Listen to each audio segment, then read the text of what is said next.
Everyone, including your opponent, has congratulated you on your stunning victory in Pennsylvania yesterday.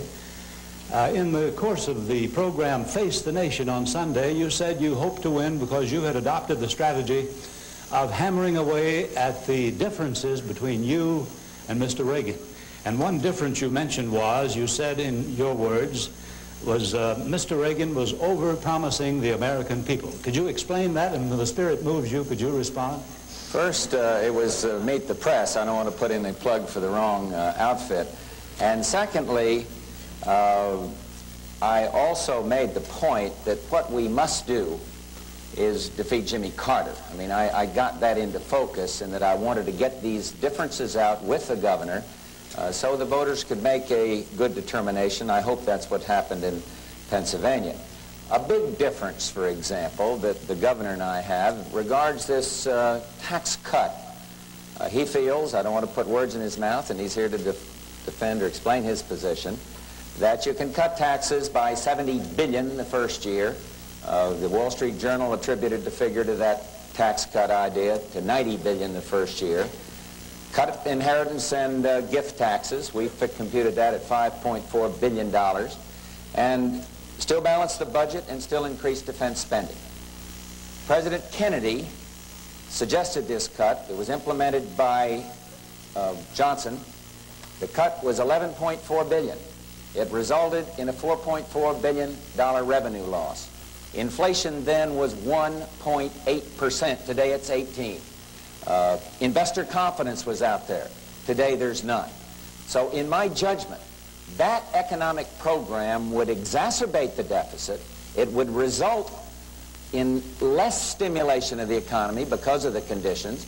And I believe that before we can have massive across-the-board tax cuts, we've got to get the budget in balance. So I am proposing a $20 billion, as opposed to 70 or 90, supply-side tax cut to stimulate savings for home, to stimulate business. That is a major difference. There's plenty of others, but I do want to give the governor a chance to respond. Governor? That is indeed a major difference, and I still believe firmly, and I think there are some differences of opinion about figures. 4 times in this century we have had across-the-board tax cuts, all of which have resulted in such an increase in prosperity that the government, even in the first year, got increased revenues, not less. In the Kennedy year, the total revenues for government, and of course government was much smaller then, about $109 billion instead of the 600 that will be coming up in '81. But according to the figures then, the federal government got some $5 billion in additional revenue and got about $1.1 billion additional revenue in the income tax. But let me point something out. George mentioned the differences here. Under Jimmy Carter, the tax burden as a percentage of the gross national product has reached the highest level in the history of our nation.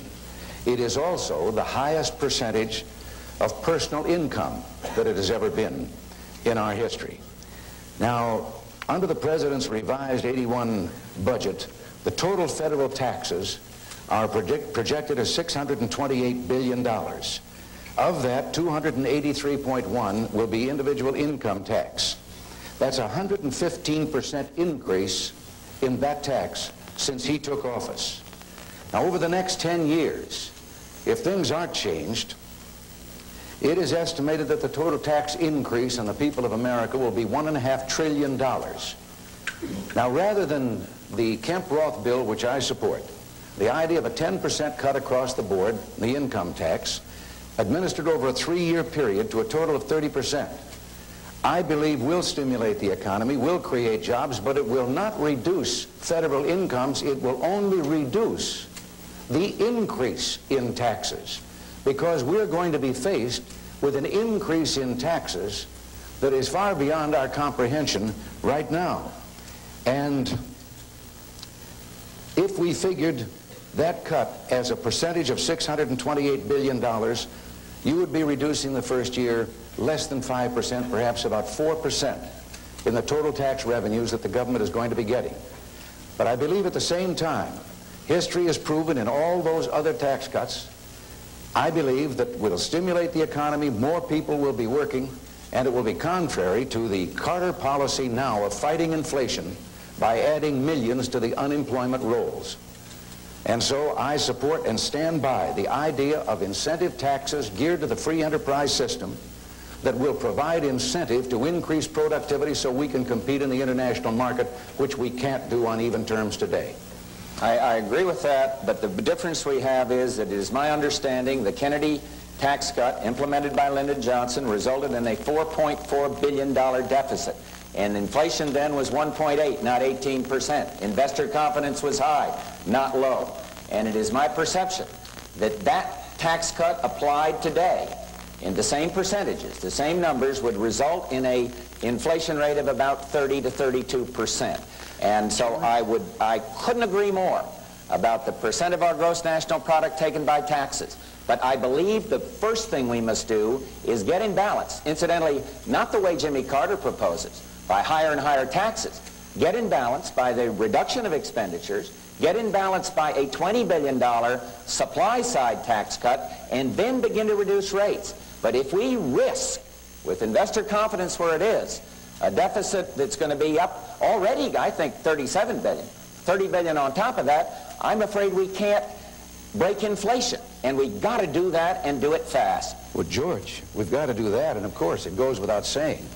And I certainly believe in reducing the cost of government far more than the phony decrease that Mr. Carter has proposed. But when you suggested, as you have, about a $20 billion tax cut, right, that is less than the federal government is going to get in a single year, undeserved, from people that just received cost of living pay raises and were pushed up into higher tax brackets. That amounts to more than $20 billion. But if we get that in balance and then do what I say, start reducing the rates, that is the key thing. Your plan, in my judgment, and the judgment of many economists, would risk exacerbating that deficit. And today, our creditors abroad, our economy is linked to foreign economies. And they take a look at us and see us living at deficit after deficit. You cite the Kennedy tax cut. There wasn't any surplus then. There was a deficit resulted from that scheme. Arthur Laffer, the economist that proposed it, he himself says, I don't know whether it would work. I don't believe we can take that kind of risk, Governor. Well, George, and I would not propose it. George, how much more risk is there in just going along with what we've been doing? That's not what I've proposed. I've proposed something very different than just going along. Let me just say one other thing. I've heard for a great many years that we can't possibly reduce taxes. This is Washington's cry. I agree. We can't reduce taxes until we reduce government spending. And I have to point out that government does not tax to get the money it needs. Government always needs the money it gets. Now, your son can be extravagant with his allowance, and you can lecture him day after day about saving money and not being extravagant, or you can solve the problem by cutting his allowance. But the program I'm putting forward is